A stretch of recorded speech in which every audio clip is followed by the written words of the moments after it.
চাঁদপুরের ৪০ গ্রামে উদযাপিত হচ্ছে পবিত্র ঈদ উল আজহা। মহিউদ্দিন আল আজাদের রিপোর্টে বিস্তারিত জানাচ্ছি আতিয়া ফিফা।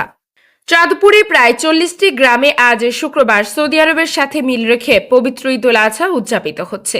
এরা মূলত চাঁদপুরের হাজীগঞ্জের সাদরা দরবার শরীফের অনুসারী।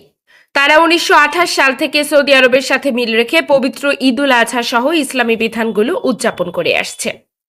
ঈদ উল আজহার প্রথম জামাত সকাল 7:30টায় সাদরা ঈদগাহ মাঠে অনুষ্ঠিত হয়। ঈদের জামাতের ইমামতি করেন মাওলানা আরিফুর রহমান সাদরাভি। এছাড়াও সাদরা দরবার শরীফের আরেকটি ঈদগাহে ইমামতি করেন মাওলানা জাকারিয়া চৌধুরী।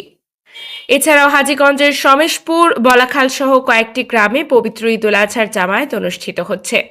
১৯২৮ সাল থেকে হাজীগঞ্জের রামচন্দ্রপুর মাদ্রাসার তৎকালীন অধ্যক্ষ মাওলানা মোহাম্মদ ইশাক চৌধুরী সৌদি আরবের সাথে মিল রেখে রোজা, পবিত্র ঈদ উল ফিতর ও পবিত্র ঈদ উল আজহা উদযাপন শুরু করেন। এরপর থেকে চাঁদপুরের প্রায় ৪০ গ্রামের মানুষ রোজা ও আগাম ঈদ পালন করে আসছেন। তবে তারা বলেছেন, সৌদি আরব নয়, চাঁদে দেখার উপর নির্ভর করেই রোজা ও ঈদ পালন করে থাকেন।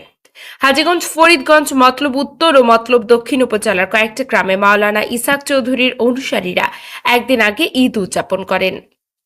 এ বিষয়ে সাদরা দরবার শরীফের বর্তমান পীর মাওলানা আরিফুর রহমান সাদরাভি সংবাদকর্মীদের বলেন, সৌদি আরব নয়, কোরআন ও হাদিসের আলোকে চাঁদ দেখার উপর নির্ভর করে আমরা ধর্মীয় অনুষ্ঠানগুলো উদযাপন করে থাকি। এক প্রশ্নের জবাবে তিনি বলেন, বিতর্কের কিছুই নেই। আমরা কোরআন হাদিস অনুযায়ী চাঁদ দেখে সব সিদ্ধান্ত নিচ্ছি। একদিন না একদিন সবাই আমাদের সিদ্ধান্তের সাথে এক হবেন।